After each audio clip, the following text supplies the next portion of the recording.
Okay. Yuan becomes reserve currency. China వల్ల reserve currency reserve currency అయ్యే అవకాశం ఉందనేది క్వశ్చన్. జనరల్గా డాలర్కు రిజర్వ్ కరెన్సీ హోదా ఉంది. డాలర్ను యువాన్ అధిగమించే అవకాశాలు ఉన్నాయి. ఎట్లా అని మనం చూద్దాం. ఇక్కడ యుఎస్ ఇంటూ టుసిడైడ్స్ ట్రాప్. అంటే దాని అర్థం ఏంటంటే వీళ్ళకి ఈగో, జెలసీ ఇలాంటివి వచ్చినాయి కాబట్టి దీన్ని టుసిడైటిస్ అంటారు. దాంట్లో వీళ్ళు కొట్టుకుపోతున్న విషయం తెలుసు. ట్రంప్ వచ్చిన తర్వాత చైనా ఏం చేస్తుంది, వరల్డ్ ట్రేడ్ను బాగా డెవలప్ చేసుకుంటుంది. ఆ విషయం మనం ఇక్కడ అర్థం చేసుకోవాలి. తర్వాత యుఎస్ అనేది ఇక్కడ సబ్సిడీ కట్ చేస్తుంది రెన్యూవబుల్ ఎనర్జీ పైన. కానీ చైనా వాళ్ళు 74% గ్లోబల్ సోలార్ని బిల్డప్ చేశారు. 74% ఇలా world energy, especial wind energy అనేది వరల్డ్లో కలిగి ఉన్న విషయం అర్థం చేసుకోవాలి. అంటే వీళ్ళు రెన్యూవబుల్ ఎనర్జీని కట్ చేస్తుంటే రెన్యూవబుల్ ఎనర్జీని వాళ్ళు పెంచుకుంటున్న విషయం మనం ఇక్కడ అర్థం చేసుకోవాలి. Right. US high tariff on global trade. ఇవాళ ఇది ఒక పిచ్చి చర్య ఇది. రైట్. ఓకే. కానీ చైనా వాళ్ళు ఏం చేస్తున్నారు, ఇవాళ ఆఫ్రికా లోపల, నార్త్ అమెరికా లోపల వాళ్ళు రైల్వేస్ బిల్డప్ చేసి ఆ దేశాలతో ఫ్రెండ్షిప్ చేసేసుకొని ఆ దేశాల్లో ఉన్న సహజ వాళ్ళు తీసుకునే విషయం అర్థం చేసుకోవాలి. Okay. So US closing USAID especially.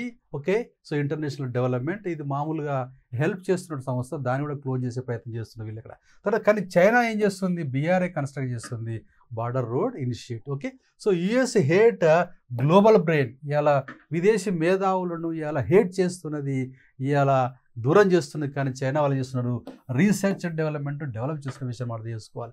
Next US incline to local కార్యక్రమాలు ఎక్కువ చేస్తూ ఉంది, ప్రొటెక్షనిజం చేస్తూ ఉన్నది, తన దేశం గొప్ప అంటున్నది, ఇతర దేశాలు వేస్ట్ అంటున్నది, అదేవిధంగా విదేశీ మేధావులు వెళ్ళగొడుతున్నది. ఇలాంటి పిచ్చి పనులు చేస్తున్నారు ఎవరంటే మిస్టర్ ట్రంప్. ఆ విషయం అర్థం చేసుకోవాలి. కానీ ఇక్కడ దానివల్ల ఏమైందంటే చైనా ఇవాళ ఆస్ట్రేలియా కూడా కోపం వచ్చేసి క్వాడ్ అనేది లేకుండా చేయాలని చూస్తున్నాం. క్వాడ్ అనేది మీకు తెలుసు, ఇలా అమెరికా, ఇలా ఇండియా, జపాన్, ఆస్ట్రేలియా వాళ్ళు ఏర్పాటు చేసుకునే చైనాకు వ్యతిరేక క్వాడ్. ఈ క్వాడ్ ఏమొద్దని కోపం ఎవరికి వచ్చింది, ఆస్ట్రేలియాకి వచ్చిన విషయం అర్థం చేసుకోవాలి. ఓకే.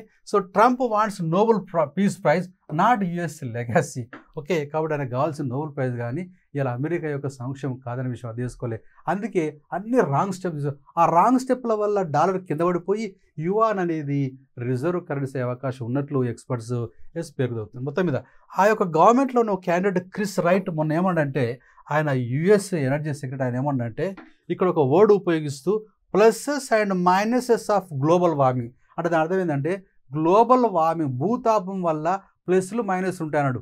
భూతాపం వల్ల ప్లస్లు ఉంటాయా అంటే వాళ్ళ ఆలోచన కానీ వాళ్ళ వ్యవస్థగా మనం అర్థం చేసుకోవాలి. ఓకేనా. కాబట్టి ఇక్కడ విషయం ఏంటంటే యుఎస్ చేసే పిచ్చి పనులన్నీ చైనాకు ప్లస్ పాయింట్ అవుతున్నది. చైనా యొక్క కరెన్సీ యువాన్ అనేది రిజర్వ్ కరెన్సీ అవకాశం ఉన్నట్లు మేధావులు ఆలోచిస్తున్నారు. ఓకేనా.